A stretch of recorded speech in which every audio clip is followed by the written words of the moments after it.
भाइयों और बहनों, राष्ट्रपति जी ने आपातकाल की घोषणा की है। ఈ ప్రకటనతో భారత ప్రజాస్వామ్యం యొక్క చీకటి అధ్యాయం ప్రారంభమైంది. రోమ్ రాజ్యం కన్నా శతాబ్దాల పూర్వమే వైశాలి అనే గణతంత్ర రాజ్యంతో ప్రపంచానికి ప్రజాస్వామ్యాన్ని పరిచయం చేసిన భారతదేశంలో 1975 జూన్ 25వ తారీఖున అర్ధరాత్రి ప్రజాస్వామ్య స్ఫూర్తిని అణచివేశారు. పట్టాభిషేకానికి బదులుగా వనవాసాన్ని ఎంచుకున్న రాముడు పుట్టిన దేశం ఇది. సామ్రాజ్యానికి బదులు సన్యాసం ఎంచుకున్న బుద్ధుడు పుట్టిన దేశం ఇది. అధికారాన్ని సేవకి సాధనంగా భావించిన దేశం ఇది. కానీ ఇదే భారతదేశంలో ఎన్నికల్లో అవినీతికి పాల్పడిన ఇందిరాగాంధీని కోర్టు దోషిగా నిర్ధారించినప్పుడు, ఆమెను ప్రధాని పదవికి అర్హురాలు కాదు అని తీర్పిచ్చినప్పుడు మంత్రివర్గాన్ని సంప్రదించకుండా, వారికి సమాచారం ఇవ్వకుండా కేవలం తన పదవిని కాపాడుకునేందుకు రాజ్యాంగాన్ని, ప్రజాస్వామ్యాన్ని ఉల్లంఘిస్తూ ఎమర్జెన్సీ ప్రకటించింది ఇందిరాగాంధీ. ఎమర్జెన్సీ ప్రకటన తన పదవిని కాపాడుకునేందుకు చేసిన ప్రయత్నమే.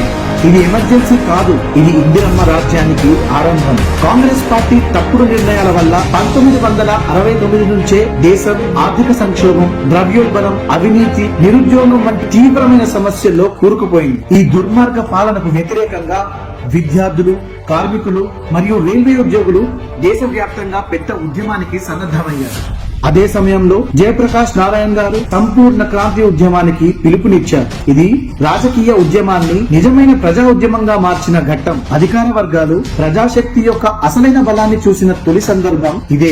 ఢిల్లీ సింహాసనం కదిలిపోయి అధికారం గజగజలాడిన సందర్భం ఇదే. 1975 జూన్ 12వ తారీఖున ఒక చారిత్రాత్మకమైన తీర్పు వెలువడింది. ఇందిరాగాంధీ వర్సెస్ రాజ్ నారాయణ్ కేసులో ప్రభుత్వ యంత్రాంగాన్ని తప్పుగా వాడుకున్నారనే ఆరోపణతో అలహాబాద్ హైకోర్టు ఇందిరాగాంధీని దోషిగా ప్రకటించి ఎంపీగా ఆమె గెలుపును రద్దు చేసింది. 6 సంవత్సరాల వరకు ఎన్నికల్లో పోటీ చేయకుండా ఇందిరాగాంధీపై నిషేధం విధించింది. ప్రజాస్వామ్యం, నియంతృత్వం ఎదురెదురుగా నిలిచిన క్షణం అది. ఆ క్షణాన్ని ప్రజాస్వామ్యాన్ని అణిచివేసే మార్గాన్ని ఎంచుకుంది ఇందిరాగాంధీ. ఇందిరాగాంధీ విధించిన ఎమర్జెన్సీ రాజ్యాంగాన్ని దుర్వినియోగం చేసిన ఘటన మాత్రమే కాదు, అది ప్రజాస్వామ్యాన్ని కూలీ చేసిన ఘటన. ఇది బాబాసాహెబ్ అంబేద్కర్ గారు రూపొందించిన రాజ్యాంగాన్ని హత్య చేయడమే. ఇది లక్షలాది మంది తమ సర్వస్వాన్ని త్యాగం చేసి సాధించిన స్వాతంత్రాన్ని అవమానించడమే.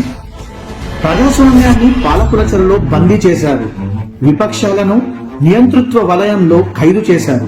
ఎమర్జెన్సీ విధించగానే దేశవ్యాప్తంగా ఉన్న విపక్ష నాయకులను రాత్రికి రాత్రే అరెస్టు చేసి జైళ్లలో వేశారు. జయప్రకాష్ నారాయణ్, అటల్ బిహారీ వాజ్పేయి, ఎల్కే అద్వానీ, జార్జ్ ఫెర్నాండిస్ లను విచారణ, వారెంట్ లేకుండానే జైలుకు పంపారు. మీసా, డిఐఆర్ వంటి చట్టాల కింద 1,00,000 మందికి పైగా పౌరులను జైలులో ఖైదు చేశారు. కాంగ్రెస్ నియంతృత్వానికి వ్యతిరేకంగా పోరాడుతూ డజన్ల కొద్ది ప్రజలు జైళ్లలో మరణించారు. ఎందరో గొప్ప నాయకులు చాలా నెలలుగా జైల్లో ఉండటం వల్ల తీవ్ర అనారోగ్యానికి గురయ్యారు. లోక్ నాయక్ జయప్రకాష్ నారాయణ్ గారి కిడ్నీలు చెడిపోయాయి. దీంతో ఆయన కొన్ని సంవత్సరాలకే మరణించడం జరిగింది. జైలులో అటల్ బిహారీ వాజ్పేయి గారి ఆరోగ్యం క్షీణించడం వల్ల ఆయన ఎన్నో రోజులు ఆసుపత్రి పాలయ్యారు. ఎమర్జెన్సీ సమయంలో రాజ్నాథ్ సింగ్ గారిని కూడా కొన్ని నెలల పాటు జైలులో బంధించారు. ఆ సమయంలో వారి తల్లిగారు చనిపోతే కనీసం ఆఖరి చూపుకి కూడా అనుమతించలేదు. న్యాయాన్ని న్యాయస్థానాల్లోనే అణచివేసిన రోజులవి. అరెస్ట్ అయిన వారు న్యాయస్థానాన్ని ఆశ్రయించినప్పుడు సుప్రీంకోర్టు కూడా అధికారానికి తలవంచింది. ఏడీఎం జబల్పూర్ కేసులో 5 న్యాయమూర్తుల్లో 4 అత్యవసర పరిస్థితుల్లో పౌరులకు జీవించే హక్కు, స్వేచ్ఛ ఉండదని తీర్పు ఇచ్చారు. హెచ్ఆర్ ఖన్నా అనే న్యాయమూర్తి మాత్రమే దీనిని తీవ్రంగా వ్యతిరేకించారు. స్వతంత్రంగా జీవించే హక్కు లేనప్పుడు మిగతా హక్కులకు అర్థం ఎక్కడా అని ప్రశ్నించారు. ఫలితంగా సీనియర్ అయినప్పటికీ ఆయనను ప్రధాన న్యాయమూర్తిగా నియమించలేదు ఇందిరాగాంధీ. 1973లో కేశవానంద భారతి కేసులో ప్రభుత్వానికి అనుకూలంగా తీర్పు వచ్చిన తరువాత ఇందిరాగాంధీ సీనియారిటీ సంప్రదాయాన్ని ఉల్లంఘించి ఏఎన్ రేను సిజేఐగా నియమించారు. ఎమర్జెన్సీ ప్రకటించడంతో మీడియా గొంతు నులిమేశారు. ఢిల్లీలోని బహదూర్ షా జఫర్ మార్గ్ లోని ప్రెస్ ఆఫీసులో అర్ధరాత్రి విద్యుత్ సరఫరాను నిలిపివేశారు. దానివల్ల మరుసటి రోజు ఉదయం ఏ వార్తాపత్రిక కూడా ఎమర్జెన్సీ వార్తలను ముద్రించలేకపోయింది. దీంతో పాటు దేశవ్యాప్తంగా మీడియాపై సెన్సార్షిప్ విధించారు. దీని ప్రకారం వార్తాపత్రికలు ప్రభుత్వ అనుమతితో మాత్రమే ప్రతి విషయాన్ని ముద్రించారు. జర్నలిస్టులను భయపెట్టారు, బెదిరించారు. ప్రెస్ కౌన్సిల్ ఆఫ్ ఇండియాను రద్దు చేశారు. ఈ నియంతృత్వానికి నిరసనగా the Indian express, the statesmen వంటి వార్తాపత్రికలు తమ తొలి పేజీని ఖాళీగా ముద్రించి చరిత్రలో నిలిచిపోయాయి. ఎమర్జెన్సీ సమయంలో ప్రజాస్వామ్య సంస్థలను బలహీనపరిచి అధికారాన్ని నిరంకుశంగా మార్చడానికి ప్రభుత్వం రాజ్యాంగానికి అనేక సవరణలు చేసింది. 1975లో చేసిన 38వ సవరణతో రాష్ట్రపతి మంత్రిమండలి నిర్ణయాలు న్యాయ సమీక్షకు వెలుపల ఉండేలా సవరణలు చేసి ప్రభుత్వ నిర్ణయాలపై ఎటువంటి చట్టపరమైన ప్రశ్నలు తలెత్తకుండా చేశారు.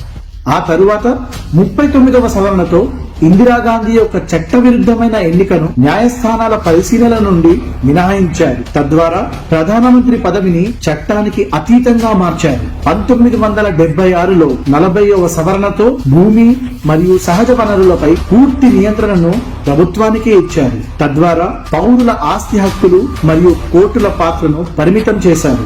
అదే సంవత్సరంలో 41వ సవరణతో పబ్లిక్ సర్వీస్ కమిషన్ అధికారుల సేవాకాలాన్ని పెంచి తమకు నచ్చిన నమ్మకమైన అధికారులకు 2 ఏళ్లు ఎక్కువ సమయం పదవిలో ఉండే వెసులుబాటు కల్పించారు. ఈ నిర్ణయంతో ప్రభుత్వం నిష్పక్షపాతంగా పాలించాలన్న నియమాన్ని తుంగలో తొక్కింది. 42వ సవరణతో పార్లమెంటుకు అపరిమిత అధికారాలను ఇచ్చింది. న్యాయ వ్యవస్థ స్వయం ప్రతిపత్తిపై దాడి చేసింది.